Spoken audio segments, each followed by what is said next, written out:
Dashi is a Japanese soup stock which is one of the most important part of Japanese cuisine. You might think making soup stock from scratch is such a hassle, but in fact, I'd say that dashi is the easiest soup stock in the world. So this time, I'd like to introduce how to make a dashi from scratch by using kelp and a bonito flake. Kelp dashi have an elegant aroma with no strong distinct flavor, and are often used to make the best use of the ingredients. Dashi is made by extracting the umami from the ingredients, and the umami flavor of kelp is called glutamic acid. And the bonito flakes dashi have a deep aroma and are often used in dishes you want to feel the taste of dashi. The umami flavors of bonito stock is called inosinic acid.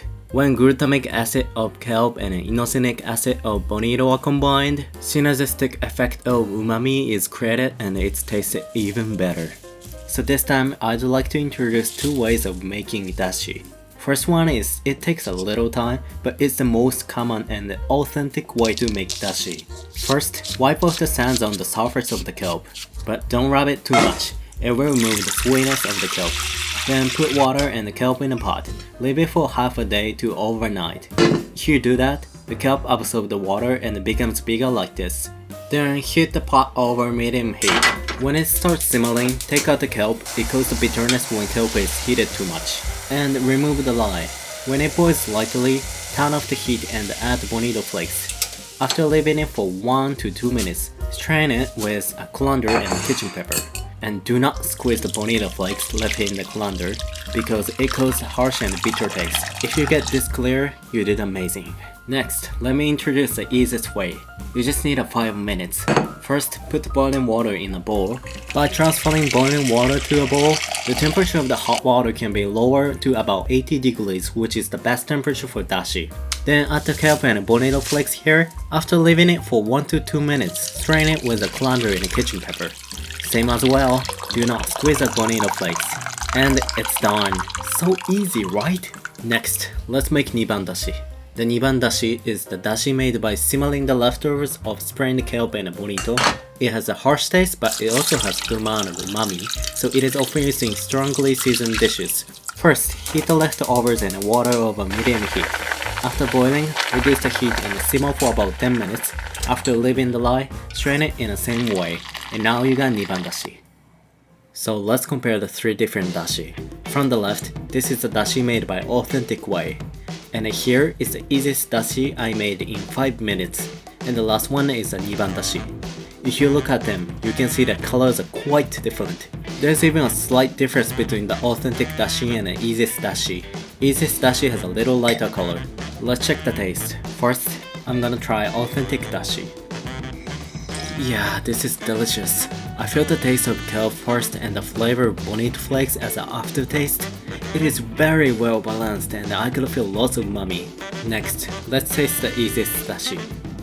Since I don't feel the taste of kelp as much as the authentic dashi, I could feel less umami, but it is great quality for 5 minutes. Because I could feel the taste of bonito flakes more, the smoked flavor of bonito was strong. Finally, let's try niban dashi. As you can see, the color is much lighter than the other two. The umami is thin, and also I felt the fishy smell and the sourness of kelp and bonito flakes. It's a little tough to drink with no seasonings. Authentic and easy dashi was so delicious that I could drink them as they are without any seasonings because of the synergistic effect of the umami of kelp and bonito flakes. But I personally like the authentic dashi, which I could feel the umami of kelp more. The roll of leftovers from dashi is not over yet. They can play as side dishes. Bonito flakes can be made into delicious furikake by simply adding soy sauce and kneading, spreading it in a cooking tray, and drying it in the oven. I heat it at 100 degrees for 80 minutes this time. Put the dried bonito flakes in mortar, make it into powder. Add sesame seeds at the end. Adjust the saltiness after, and it's done.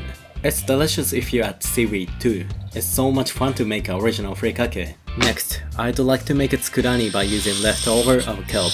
First, cut the kelp into squares to make it easier to eat. Even after making dashi, kelp still has a taste. After cutting, in a pot, add the kelp, water, sake, mirin, soy sauce, and sugar. And cook until the kelp is tender. If the water is reduced before kelp becomes soft, add water, and if it becomes soft, boil it until sauce gets thicker, and it's done. Finally, let's make Japanese omelette. Japanese omelette tastes slightly different in the east and the west part in Japan. In the east, they put sugar when they make omelette, but the west omelette are not sweetened, and they put more dashi. This time I will make west part Japanese omelette. Add the dashi at the ratio of 1/3 of egg and add the teaspoon of soy sauce. When you make omelette, it's important to put the oil firmly on the pan every time you roll the egg, not just only the first. When the pan got really hot, add eggs. Actually, the rolling method is different between east and west. In the east part, they roll the egg from back to the front. On the other hand, in the west part, they roll the egg from the front to the back. In this way, you can make more packed omelettes. After rolling, put the oil, bring it to the front and put the oil again, so that egg does not stick to the bottom of the pan. After adding the egg, you can prevent the rolled egg from burning by raising the rolled egg up a little. The key to roll the egg is to push the weightless egg lightly with chopstick at the moment you raise the pan and then roll it. If you treat it with egg like the gentleman, omelette will be pleased. If you keep it on the heat for a long time, the dashi will evaporate from the egg and you will end up with a hard omelette, so it is important to finish it quickly over high heat. When you finish rolling, wrap and shape the egg with bamboo mat while it's still hot. You can make it look beautiful even if you make a mistake in rolling. So let's cut it and serve it on a plate.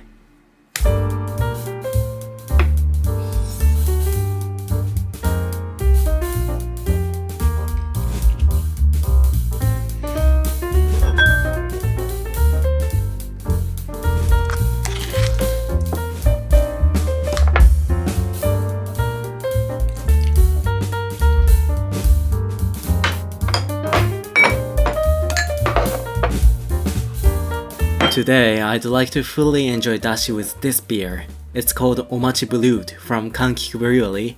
It's a craft beer made by famous sake brewery, and as the name suggests, it contains sake rice called omachi and yeast.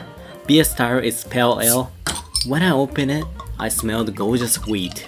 It's a little darker than the beer I often drink. Well then, itadakimasu. First, omelette. You should eat with grated radish. It's an indispensable condiment.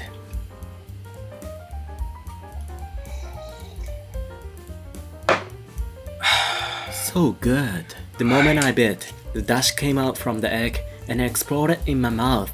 If you make the dashi well, Japanese omelette will be the main dishes that'll be better than even meat and fish. The more you chew the kelp tsukudani, the more it tastes. I accidentally made a perfect nibble for the booze. My own original furikake of bonito flakes is upgraded to the first place in my best furikake ranking. I could eat it just furikake itself. If you wanna taste dashi, you have to have miso soup. The dashi was delicious as it was, but the miso soup, it's good soup. Many craft beer have a strong flavor, but thanks to the adding sake rice and the yeast, the gentle sweetness and bitterness of beer does not disturb, but rather makes easier to feel taste and aroma of the dashi. Oh, it was delicious. I hope I could share you guys how good dashi is. See you soon.